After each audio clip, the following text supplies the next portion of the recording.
बिस्मिल्लाहिर्रहमानिर्रहीम। अस्सलाम वालेकुम डियर स्टूडेंट्स। आज हमारा इंट्रोडक्शन टू कंप्यूटर प्रोग्रामिंग का सेकंड लेक्चर है। इससे पहले हमने ये डिस्कस किया था कि इस सीरीज़ के ऑब्जेक्टिव्स क्या हैं, at the end of this series आप क्या क्या अचीव कर चुके होंगे, और इस सीरीज़ में यूज़ होने वाले टूल्स कौन कौन से हैं, और इस सीरीज़ को फॉलो कैसे करना है। वो नेसेसरी आइटम्स मैंने इसमें बताई थी कि कौन कौन सी ऐसी चीज़ें जो आपके पास होनी चाहिए ताकि आप इस सीरीज़ से ज़्यादा से ज़्यादा बेनिफिट ले सकें। चलिए आज का लेक्चर स्टार्ट करते हैं। आज के लेक्चर का मेन जो थीम है या जो मेन ऑब्जेक्टिव है वो है कि understand what steps to take to be a better problem solver. तो इसमें इस ऑब्जेक्टिव में कुछ की पॉइंट्स हैं। फॉर एग्ज़ाम्पल कि सबसे पहला की पॉइंट है स्टेप्स, उसके बाद बेटर प्रोग्रामर सॉल्वर। तो असल में इस ओवरऑल पूरे लेक्चर का जो थीम है वो ये है कि हमने एक अच्छा प्रॉब्लम सॉल्वर बनना है और उसके लिए कौन कौन से स्टेप्स हमें फॉलो करने चाहिए। तो सबसे पहले तो हमें ये पता होना चाहिए कि what is problem solving. Problem solving असल में है क्या। तो एक्चुअली प्रॉब्लम सॉल्विंग एक मेटा स्किल है। ये एक ऐसी स्किल है कि जो बहुत जेनेरिक स्किल है और ये किसी भी एरिया में अप्लाई की जा सकती है।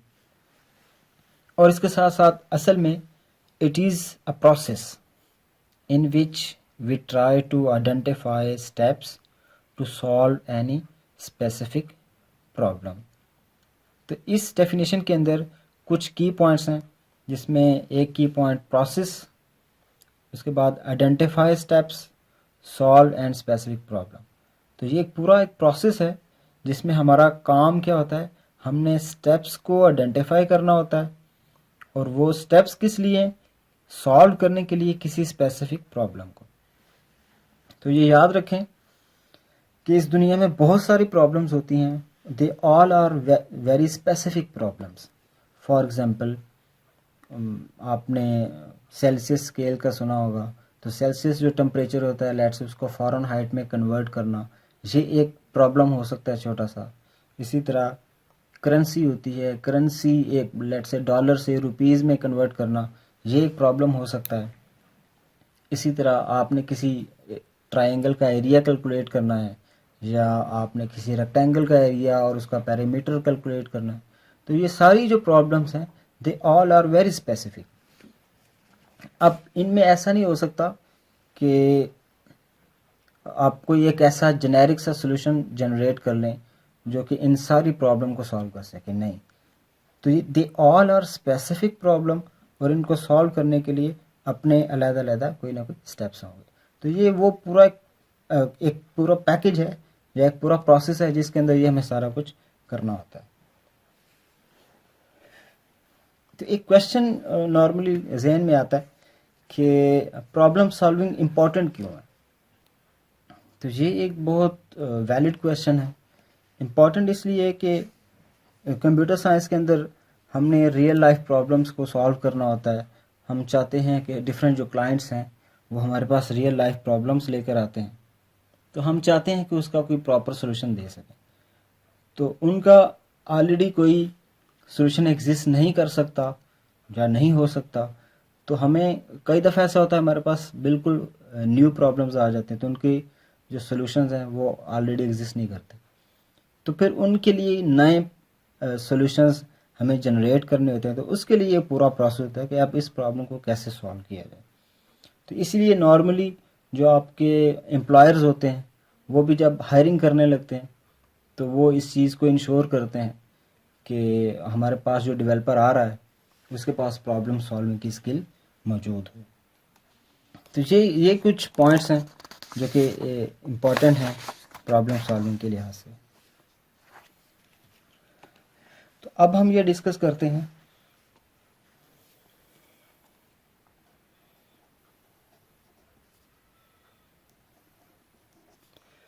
कि बेस्ट वे टू बिकम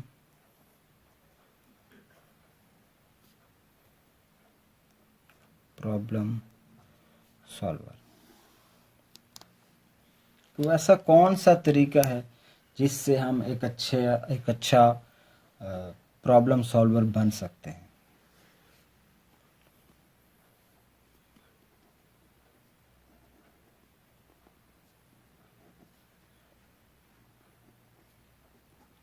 तो following are the steps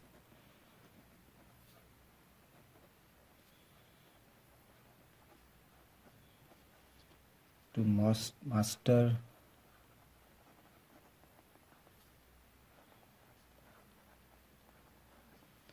problem solving skill. जैसा कि हमने पहले भी मैंने डिस्कस किया था कि ये एक स्किल है, तो इसे हमें सीखना होता है। और ये ऐसी स्किल है कि जो टाइम टू टाइम इसमें जैसे जैसे आप एक्सपीरियंस लेते हैं तो ये स्ट्रांग होती जाती है। ये ऐसा नहीं है कि फ़र्स्ट एक ही दिन में आपको आ जाएगी या एक घंटे में आपको आ जाएगी। ये टाइम टेकिंग एक स्किल है, तो ये स्लोली स्लोली आप इसको सीख जाएंगे। इंशाल्लाह at the end of this course आप एक अच्छे प्रॉब्लम सॉल्वर बन चुके होंगे।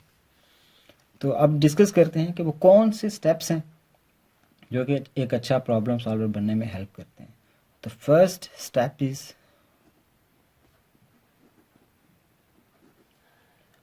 Understand the problem.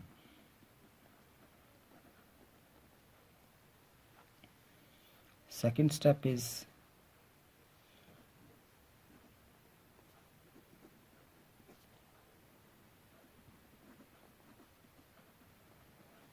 plan the solution. Third is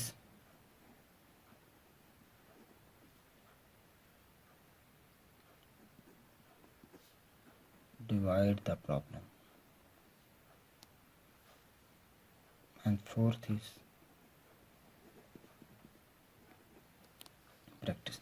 तो ये चार ऐसे स्टेप्स हैं जिनको यूज़ करते हुए हम एक अच्छा प्रॉब्लम सॉल्वर बन सकते हैं। तो चलें अब वन बाय वन ये जो पॉइंट्स हैं इनको डिस्कस करते हैं। तो फर्स्ट इज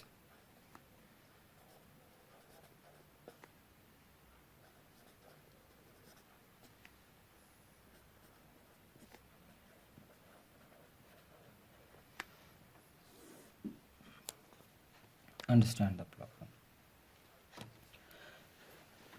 तो सबसे पहले तो हमें ये जानना है नो एग्जैक्टली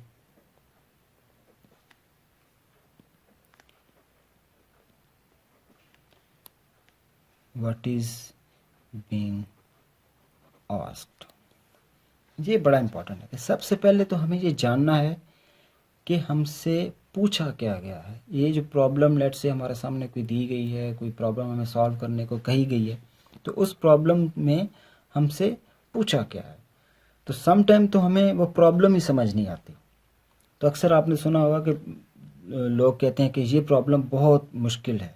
वो मुश्किल इसलिए होती है क्योंकि वो हम उसे अंडरस्टैंड नहीं करते।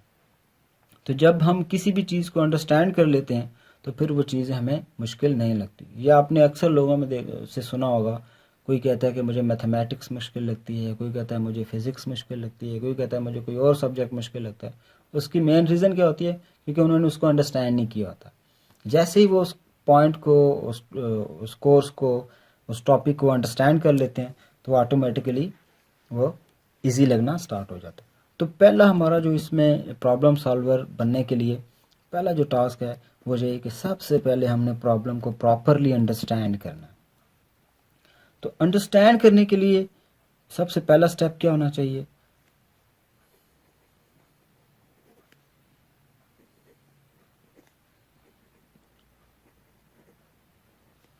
Read the problem again and again. अच्छा, ऐसा नहीं हो सकता कि आप फर्स्ट टाइम ही एक प्रॉब्लम आपके सामने आई है और आपने उसे वन टाइम रीड किया है और आपको वो बड़ी इजीली समझ आ जाएगी। ऐसा नॉर्मली नहीं होता। आपको पहली दफ़ा कुछ पॉइंट्स हल्के फुल्के मोटे मोटे समझ आएंगे, फिर आपने इसको बार बार रीड करना है। जब आप बार बार रीड करेंगे तो फिर आपको क्लियर होगा कि यस, ये जो चीज़ें हैं ये मुझे अभी नहीं पता। तो आहिस्ता आहिस्ता जब आप उसको 1 दफ़ा 2 दफ़ा 3 दफ़ा 10 दफ़ा पढ़ेंगे तो एट लीस्ट आपको आपका उसमें 80 to 90% वो आपको चीज़ें समझ आ चुकी होंगी। इसी तरह आप ये कर सकते हैं कि आप रीड करने के बाद या आपने मल्टीपल टाइम्स रीड किया तो अब आप उसे किसी किसी और बंदे को उसको एक्सप्लेन करें कि इस प्रॉब्लम में कहा क्या हुआ है। जब आप किसी और को एक्सप्लेन करेंगे तो आपको ऑटोमेटिकली बहुत सारी चीज़ें पता चल जाएंगी। फॉर एग्ज़ाम्पल मैं लिखता हूँ टॉपिक को,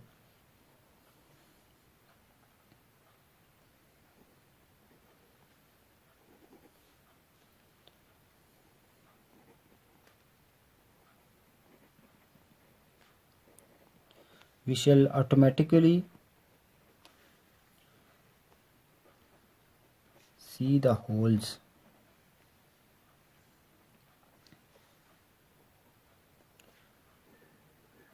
in the logic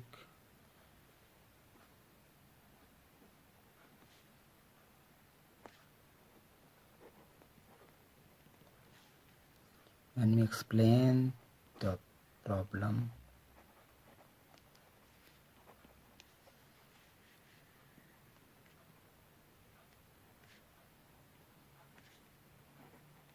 to someone else। तो ये बहुत ही इम्पोर्टेंट पॉइंट है कि आप अगर किसी को दूसरे को वो प्रॉब्लम एक्सप्लेन करेंगे, अगर आप किसी बंदे को वो प्रॉब्लम एक्सप्लेन करेंगे तो आपको ऑटोमेटिकली उसके अंदर जो होल्स होंगे, जो जो ऐसे पॉइंट्स जो आपको समझ नहीं आ रहे, आपको पता नहीं, आप कनेक्ट नहीं कर पा रहे, आपको ऑटोमेटिकली वो समझ आना स्टार्ट हो जाएंगे कि अच्छा ये चीज़ें मुझे समझ आई थी और ये मुझे समझ नहीं आई थी। तो इसलिए ये बड़ा इंपॉर्टेंट है कि एक तो आप बार बार रीड करें, दूसरा उसको किसी दूसरे को एक्सप्लेन करें। ये दो काम करने से आप प्रॉब्लम को इजीली अंडरस्टैंड कर सकते हैं। अब आपने बार बार रीड भी किया, किसी दूसरे को समझाया भी या उसके साथ उसको एक्सप्लेन किया, तो अब आपको कैसे पता चलेगा कि मुझे ये प्रॉब्लम समझ आ गई। तो उसके लिए आप आप ये चेक करें, when we can explain the problem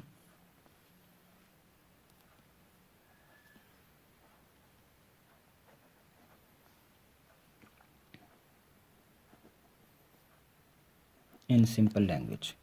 अगर आप उस प्रॉब्लम को सिंपल लैंग्वेज में एक्सप्लेन कर पा रहे हैं तो इसका मतलब है आपने उस प्रॉब्लम को प्रॉपरली अंडरस्टैंड कर लिया। आपने अक्सर ये सुना होगा कि if you can not explain something in simple terms you don't understand it. एक बहुत मशहूर बंदे ने ये कहा था कि जब तक आप किसी प्रॉब्लम को सिंपल टर्म्स में एक्सप्लेन नहीं कर पाते तो इसका मतलब है कि आपने अभी तक उसको प्रॉपरली अंडरस्टैंड नहीं किया। तो ये बेसिकली कुछ स्टेप्स हैं कि पहला ये इसमें क्या था कि आपने प्रॉपरली बार बार रीड करना है, सेकंड ये कि किसी दूसरे को एक्सप्लेन करें। ये दो काम करने के बाद आप अगर ये चीज़ कर पा रहे हैं, आप अगर किसी को एक्सप्लेन कर पा रहे हैं सिंपल लैंग्वेज के अंदर, तो आप इसका मतलब है आपको प्रॉब्लम समझ आ गई है। तो ये जो हमारा पहला स्टेप था अंडरस्टैंड द प्रॉब्लम, इसका जो आउटकम है वो क्या है?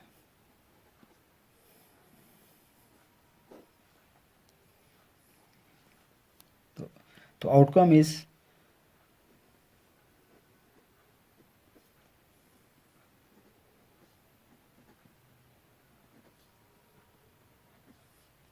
after understanding the problem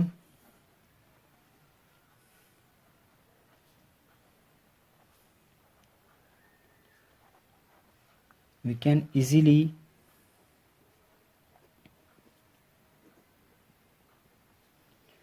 write down what are the inputs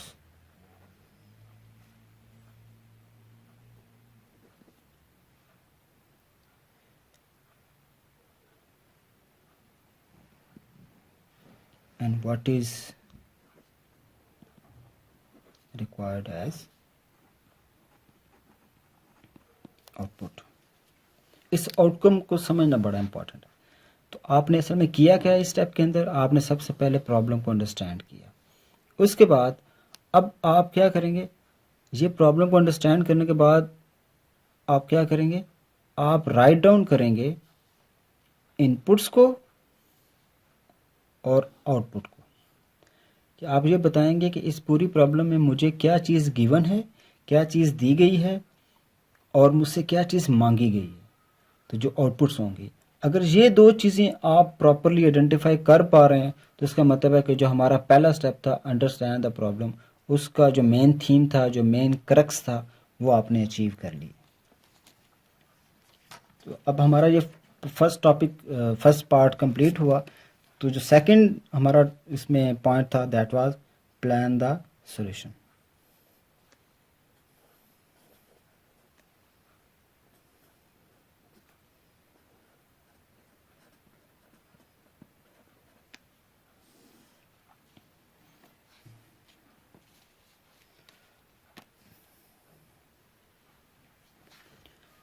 अच्छा, ये चीज़ याद रखें, कभी भी कोई भी प्रॉब्लम हो तो बगैर प्लान के उस प्रॉब्लम में आपने छलांग नहीं लगानी। आपने कभी उसको डायरेक्ट सॉल्व करना नहीं स्टार्ट कर देना। सबसे पहले आपने प्रॉपर प्लान बनाना है। समटाइम आपने देखा होगा, आप लोग कहते हैं कि अच्छा ये अगर ज़िंदगी में ये प्रॉब्लम हो गया है तो इसका प्लान ए होना चाहिए, प्लान बी होना चाहिए, प्लान सी। तो इस तरह डिफरेंट प्लानिंग आप करते हैं। इसी तरह जब हम कंप्यूटर साइंस में हमारे सामने कोई प्रॉब्लम आती है तो उसमें भी हम यही करते हैं, हम सबसे पहले अपने सोल्यूशन को प्लान करते हैं। तो इस टॉपिक में या इस पॉइंट के अंदर हमने मेजरली दो चीज़ें प्लान की करनी होती हैं। तो उसमें से पहली चीज़ जो हमने प्लान करनी होती है that is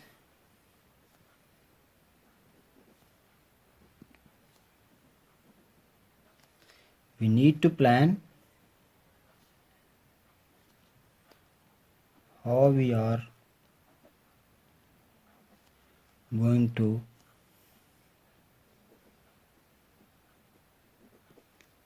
represent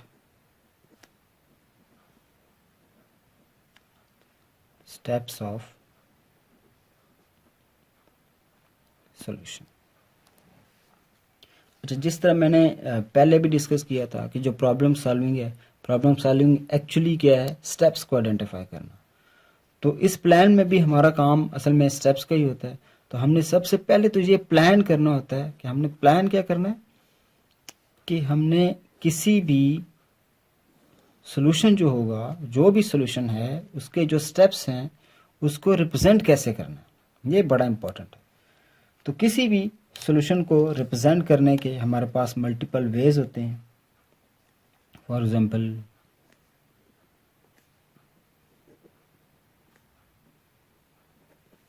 we can represent the solution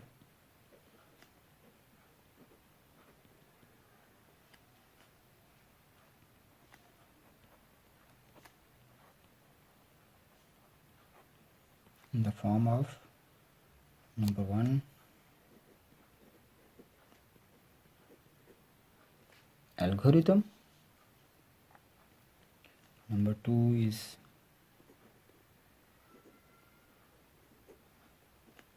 flowchart, and number 3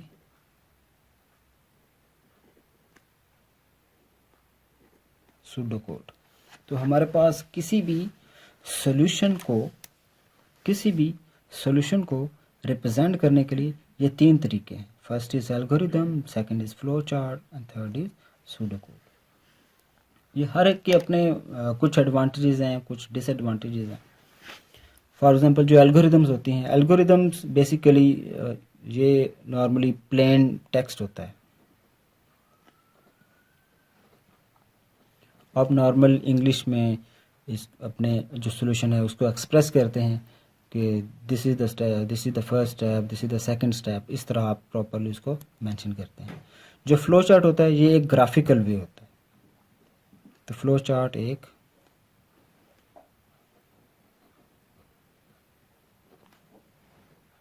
graphical वे होता है कि आप काइंड ऑफ ग्राफ सा बनाते हैं, तो फिर उसमें आप उनको सीक्वेंसेस वगैरह सीक्वेंसिंग कर देते हैं।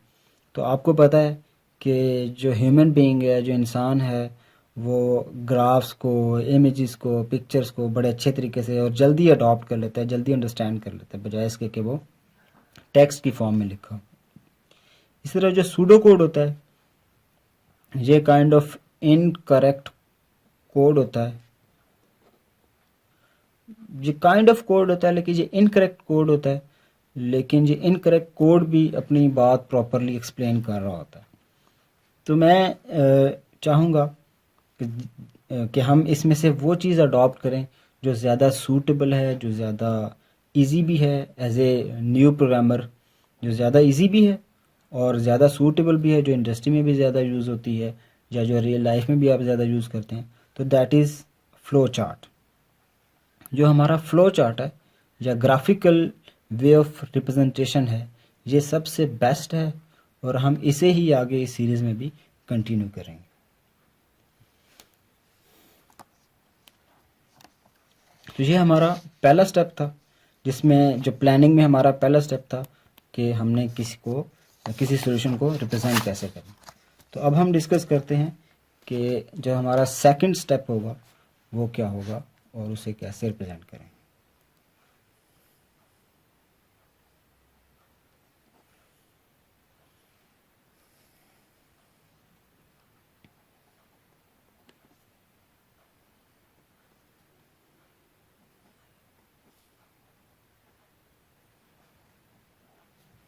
What are the necessary steps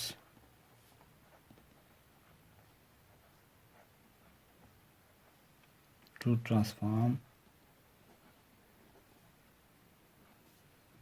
inputs into output.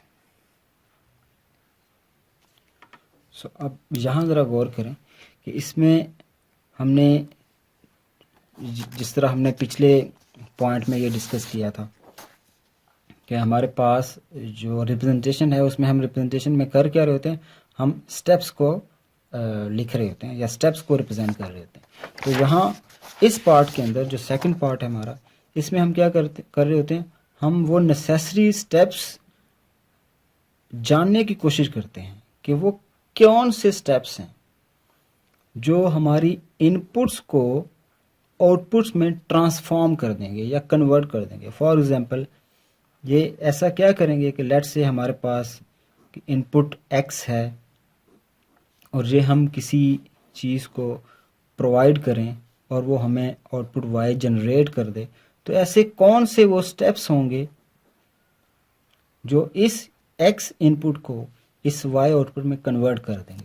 तो इस प्लानिंग में अल्टीमेटली हमारा ये टास्क होता है कि हमने किसी तरह वो स्टेप्स भी आइडेंटिफाई करने हैं और फिर उन स्टेप्स को एक अच्छी रिप्रेजेंटेशन भी देनी है ताकि वो प्रॉपरली हम खुद भी उसको अंडरस्टैंड कर सकें और या जिस दूसरे बंदे को अगर हम समझाने की कोशिश कर रहे हैं तो वो भी उसको ईज़िली अंडरस्टैंड कर सकें। तो इसके साथ हमारा जो सेकंड पार्ट है, जो सेकंड पॉइंट है वो कंप्लीट हुआ। तो इस सेकंड पॉइंट के आउटकम्स जिस तरह फर्स्ट पार्ट के आउटकम था, इसी तरह इसके भी कुछ आउटकम्स हैं। इसके हमारे दो आउटकम्स हैं।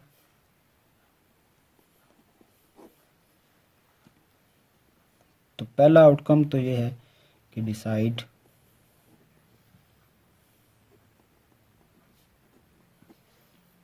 How to represent the solution, कि आप सॉल्यूशन किस फॉर्म में रिप्रेजेंट करें। और second is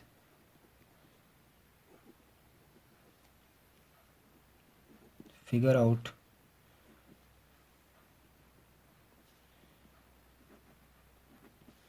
given input x,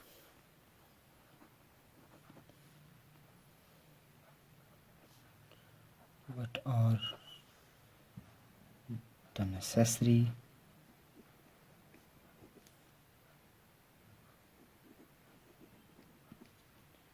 steps to get output y। तो ये हमारे दो आउटकम्स हैं जो कि हमें इस पूरे एक प्रोसेस से चाहिए होते हैं। नेक्स्ट जो हमारा पॉइंट है that is divide the problem.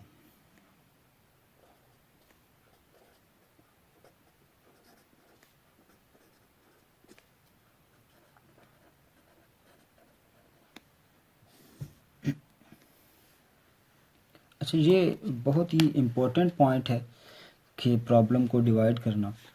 Sometime आपके पास एक बड़ी प्रॉब्लम आ जाती है। हमेशा ऐसा नहीं होता कि आपके पास छोटी छोटी प्रॉब्लम्स आएंगी, जिस तरह हमने पहले डिस्कस की थी। तो हमारे पास बड़ी प्रॉब्लम्स भी आ जाती हैं।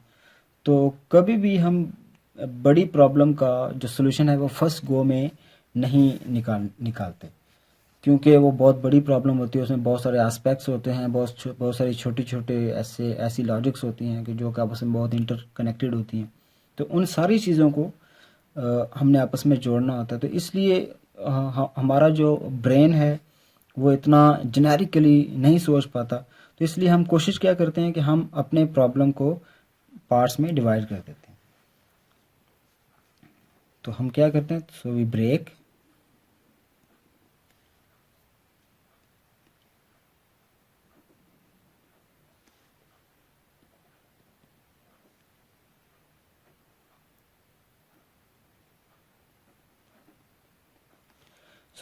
down big problem into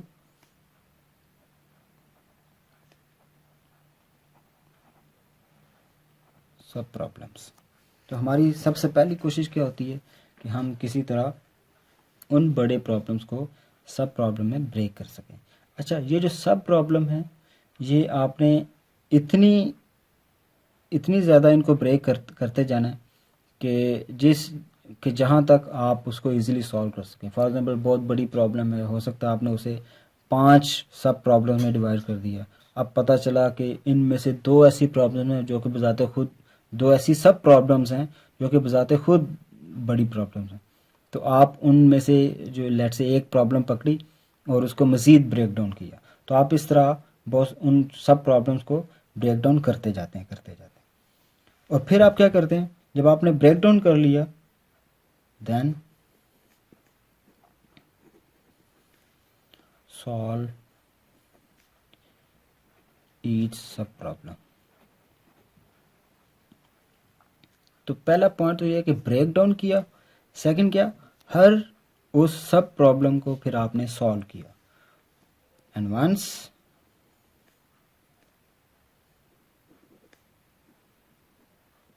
all sub problems are solved,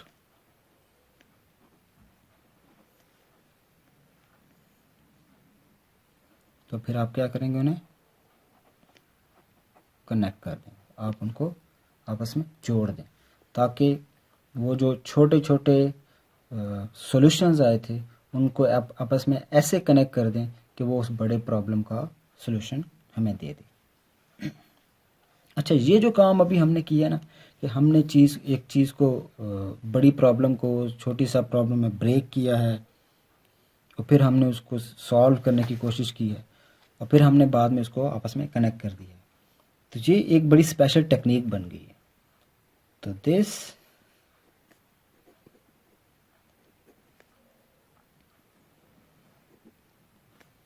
technique is normally known as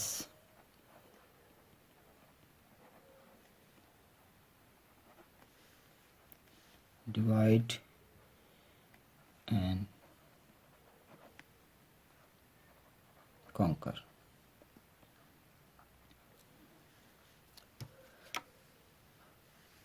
तो आपने क्या किया, तो मैं दोबारा इसको रिपीट कर रहा हूँ कि हमने क्या किया, हमने ब्रेक डाउन किया प्रॉब्लम को, फिर हमने सॉल्व किया हर सब प्रॉब्लम को, और फिर हमने उनको आपस में कनेक्ट कर दिया। तो ये जो पूरा ब्रेक करना, सॉल्व करना, फिर आपस में कनेक्ट करना, इस सारे प्रोसेस को हम क्या कहेंगे, डिवाइड एंड कंकर। तो डिवाइड का क्या मीनिंग है, डिवाइड मीन्स ब्रेक डाउन करना, और कंकर का मीनिंग क्या है कि उसको फतह करना, यानी कि सॉल्व करना। तो हमने क्या किया, हमने एक बड़ी प्रॉब्लम को सब प्रॉब्लम में डिवाइड किया और फिर हर प्रॉब्लम को सॉल्व कर लिया, और at the end of the day हमने इन सारी जो छोटे छोटे सब सॉल्यूशंस थे उनको आपस में कनेक्ट किया और वो एक बड़े प्रॉब्लम का सॉल्यूशन मिल गया। तो इस तरह हमने ये जो 3 पॉइंट्स थे ये हमने क्लियर किए, और अब हमारा जो लास्ट पॉइंट इसमें रह गया है वो ये है कि हमने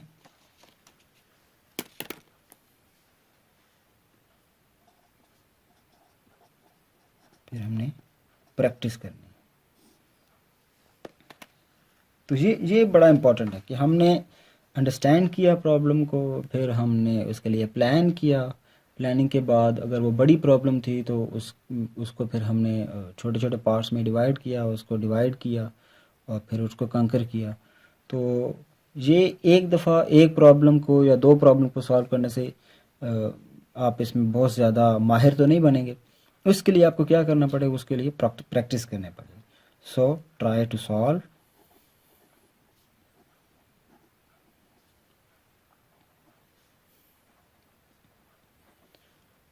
as many problems as you can। तो ये बड़ा एक इम्पॉर्टेंट पॉइंट है। इसमें ये बस यही है कि आपने ज़्यादा से ज़्यादा प्रॉब्लम्स को सॉल्व करना है। अब प्रॉब्लम्स कहाँ से आएंगी, वो प्रॉब्लम मैंने कुछ जिस तरह फर्स्ट लेक्चर में डिस्कस किया था कि इस सीरीज़ के अंदर हमारी डिफरेंट होम टास्क भी अवेलेबल हैं। तो आपको होम टास्क भी दिए जाएंगे। तो उनका पर्पज़ ये होगा कि जो आप डिफरेंट टॉपिक सीख रहे हैं आप उनको टेस्ट कर सकें कि आपको कितना बेहतर वो आ गया है, और आप अपनी अंडरस्टैंडिंग को टेस्ट कर सकें। और इसके साथ साथ हमारे पास कुछ लैब सेशंस भी होंगे। तो ये जो होम टास्क हैं और जो लैब सेशंस हैं, इन दोनों का एक ही पर्पज़ है कि हमारी किसी ना किसी तरह प्रैक्टिस होगी। तो ये बड़े इम्पोर्टेंट है, इसलिए आप कोशिश करें कि आप लैब सेशंस को लाजमी फ़ॉलो करें, और इसी तरह होम टास्क को भी आप लाजमी फ़ॉलो करें। अच्छा, तो अगर हम रीकैप की बात करें तो एज अ रीकैप